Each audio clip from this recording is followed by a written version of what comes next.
This is Subhash Chandra Bose speaking to Indians in East Asia. My countrymen in East Asia, while I am in Tokyo, I desire to address a few words to you, and I have no doubt that you will give them due consideration. In the first place, I desire to thank you most heartily for the warm and enthusiastic welcome that you have given me on the occasion of my public appearance in East Asia, and for the assurance that you have given me of your wholehearted support to our efforts to liberate our dear motherland. I feel overwhelmed at this manifestation of your burning patriotism and spirit of sacrifice. I have received numerous telegraphic and postal messages from you direct, while other messages I have read in the press. And all these messages have given me great joy and satisfaction. You know that I am always an optimist. Nevertheless, I must say that the response that I have received has exceeded my fondest expectations. I can only say in reply that I feel proud of you. Since the outbreak of the war in Europe and in East Asia, I have been saying repeatedly that we, the Indian people, could not have wished or even dreamt of a better combination of circumstances for helping us to achieve our liberty.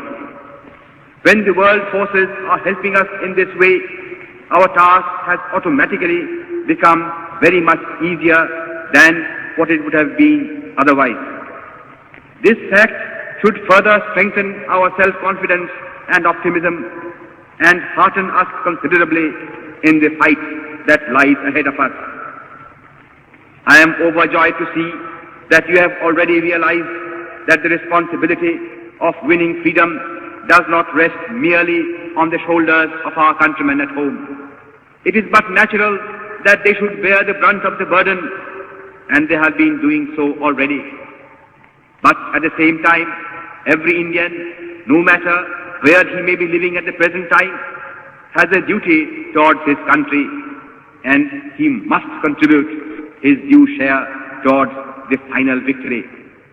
I am convinced that India cannot hope to be free until all Indians living abroad perform their duty in this momentous world crisis.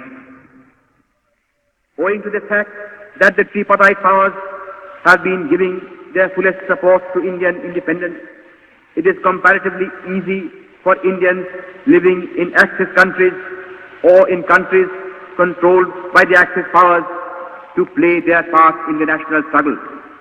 Consequently, among those Indians who are now abroad, I expect that Indians living in Axis countries or in countries controlled by the Axis powers will render the maximum service to their motherland.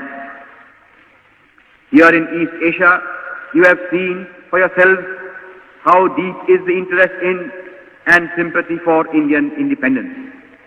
The readiness of the Imperial Japanese government and nation to render us any assistance in our national struggle that we may need has naturally lightened our task to a considerable degree. Consequently, there can be no possible excuse why any Indian in East Asia should not pull his whole weight in the present struggle. But though the Axis powers and Japan in particular are prepared to help us at any time and have been actually doing so already, the task of liberating India is ours and ours alone. That responsibility we shall not cast on anybody else, because that would be against our national honor. Moreover, we have no right to ask for or expect help from any quarter until we ourselves have first of all done our very utmost.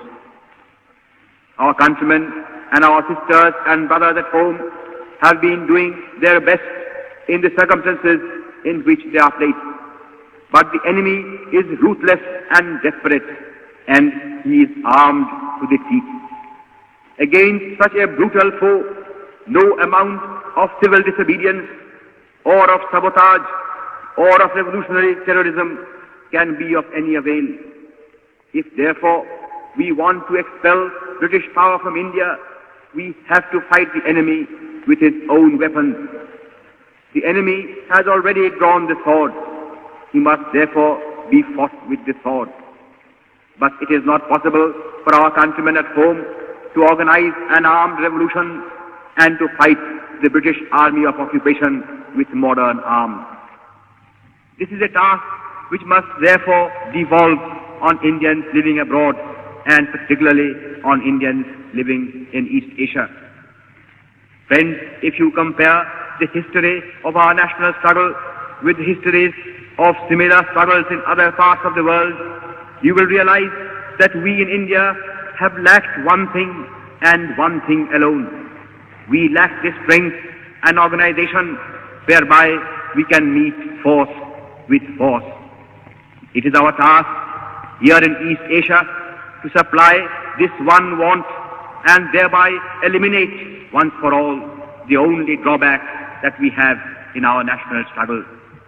I therefore desire that all able-bodied Indians living in East Asia should volunteer to fight with me for the liberation of our motherland. This is our supreme task and duty, before which no other type of service counts for much. All those countrymen of mine who are prepared to fight for the liberation of India will please get into touch with me at once, either direct or through their local organizations.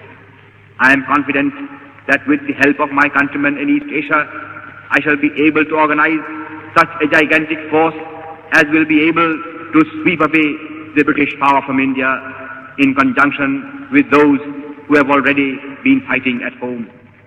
The hour has struck and every patriotic Indian must advance towards the field of battle. Only when the blood of freedom-loving Indians begins to flow will India attain her freedom. Inqilab Zindabad. Azad Hind Zindabad.